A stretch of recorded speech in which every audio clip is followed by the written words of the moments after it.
Dear students, let us start the discussion on the 26th of February 2016 newspaper. Again, we are seeing a series of questions and also articles related to the growth versus fiscal policy or fiscal deficit. So, how we shall ensure the fiscal prudence without compromising the growth? In series of these articles, even today, the central editorial is majorly focused on this. So now, in any fiscal policy, you have an expenditure and a revenue side, and the gap is called as a deficit. So in this case, if I want to maintain the fiscal prudence, I have to increase the revenues, decrease the expenditure. So today, if we have to revive the growth, the investments has to flow in. So the flow in investments has to increase the expenditure. So it has revenue expenditure and capital expenditure. We all know that the revenue expenditure is bad and capital expenditure has to increase. So can we take up the capital expenditure at the cost of the widening of the fiscal deficit? What are its impacts? And or else, what are the suggestions or what are the improvements we can make on the revenue side? So with regard to revenue side, why can't we increase the disinvestments? And the second thing is, why can't we raise tax revenues not by increasing the tax rates, but by streamlining the tax laws, bringing in GST, providing for the tax, doing away with the tax exemptions, and improving the tax administration in the country. All these can improve the tax revenues. So non-tax revenues can be improved with streamlining of the disinvestment process. So this article also exactly suggests the same. So let's get into the article now. What it says is, the global scenario is not very encouraging, and there is an export fall and stagnation with regard to the global environment is considered. And previously the growth in exports, public investment, private investments, consumer demand, all these have provided for the increased growth in India. So in this context, when you come to the domestic sector, the consumption is falling and domestic demand is falling, but the macroeconomic fundamentals are strong and the growth rate is high when compared to the other countries in the world. So the fall in demand at the global level due to fall in commodity prices is a major challenge to face. So for this, we have to revive the demand in the local economy. And this can be possible through expansion of the fiscal policy or by increasing the state expenditure or public investment in the fiscal policy. And this public investment has to be on the capital expenditure side. Then only it leads to a strong growth prospects in the future. So here the fiscal policy or widening of fiscal deficit, it will kill the investor sentiment, crowd out the capital away from the private sector, because whatever the funds which are available are taken away by the public sector and the little funds will be available for the private investment.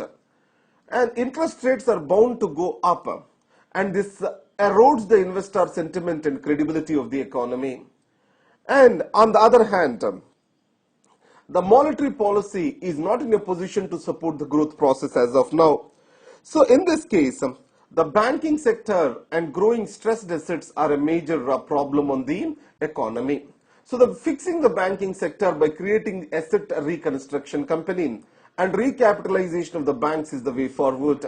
So the asset reconstruction company, it means all the bad debts, non-performing assets will be taken away by this asset reconstruction company, and the government will provide for fresh capital into the functioning of the banks.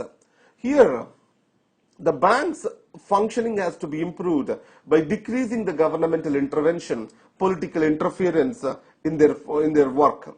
So it means, as Arun Jaitley has promised, the banking sector has to be separated from governmental control. It means that the government has to behave more as an investor rather than as a owner of the bank. This can improve the functioning of Indian economy as a whole. Coming to the caste quotas. Now the author argues that we are kind of stuck with regard to the reservations in India. So here, for the past from the days of independence till today, there is an increase in the number of people who are coming under the reservation umbrella. On the other side, there is also an increase in the wealth in the economy.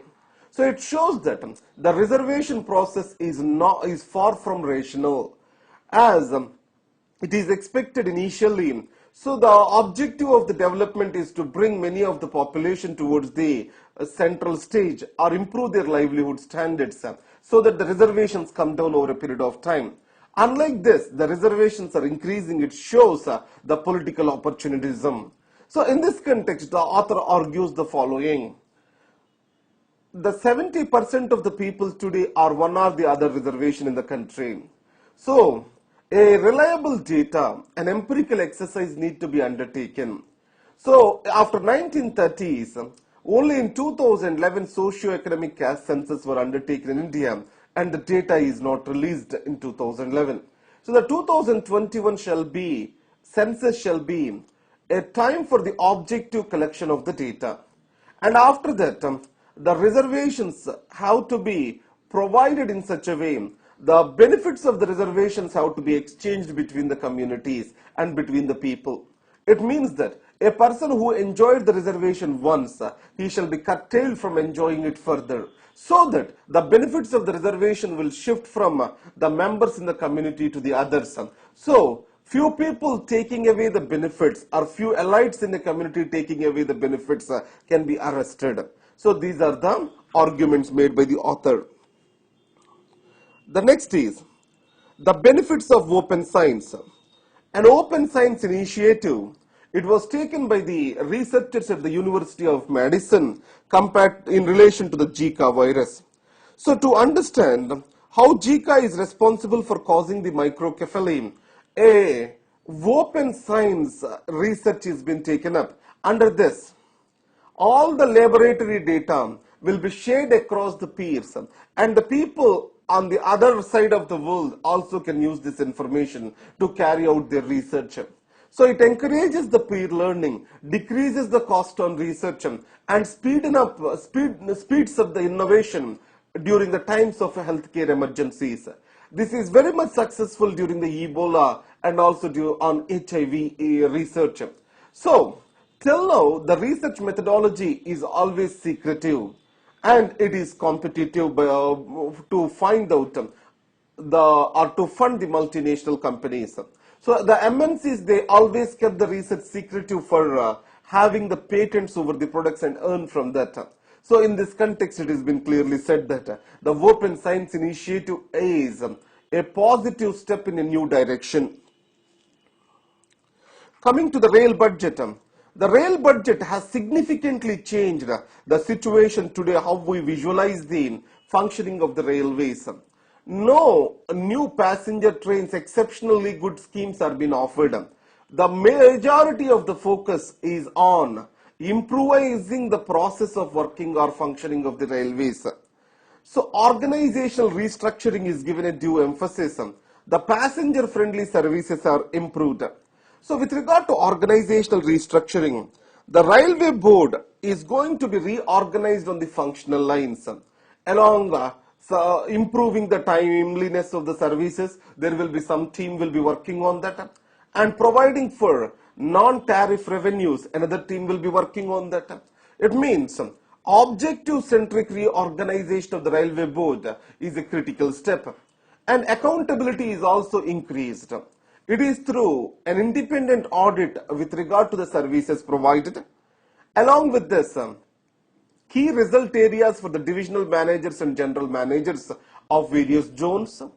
This makes them accountable to attain the particular results.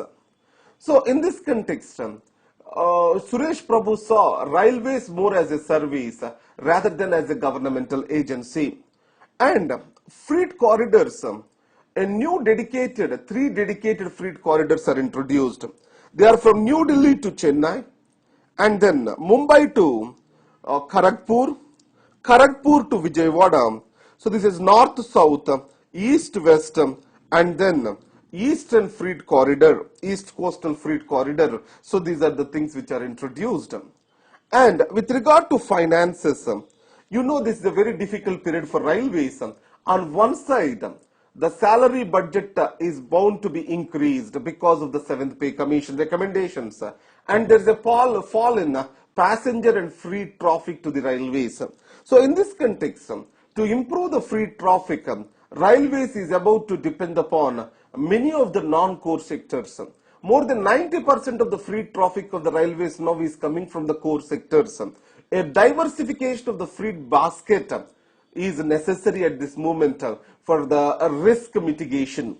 And second thing is the freight carrying vehicles will also maintain a schedule and a timetable. And along with that, the total logistic services are provided by giving warehouses near the railway stations and also providing for railroad connectivity.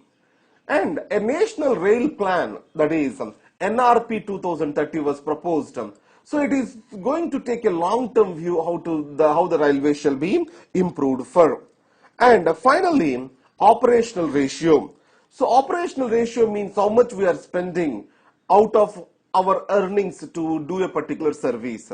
So out of every penny earned by the railways, 92 paisa is to be spent on the services it is giving. So operational ratio, if increased, it gives more profits to the railways. So finally, the new investments, almost 1.21 lakh crore rupees of investments are suggested, but it is doubtful to what extent PPP method will work to pull in these resources in the existing climate of negative private sentiment. So these are the important points related to the today's budget. Thank you very much. Sorry, many of the students, they are asking me how to read Indian Express. I don't suggest you to read the Indian Express afresh now. Read one newspaper, that is more than sufficient. For Indian Express, listen to the video, take a paper and pen, and always while listening to the videos, have pen and paper and write down the points. Once you are done with this, take my notes and read my notes, the instructor notes on CivilsPrep. So that makes the work of you much easier. Thank you very much.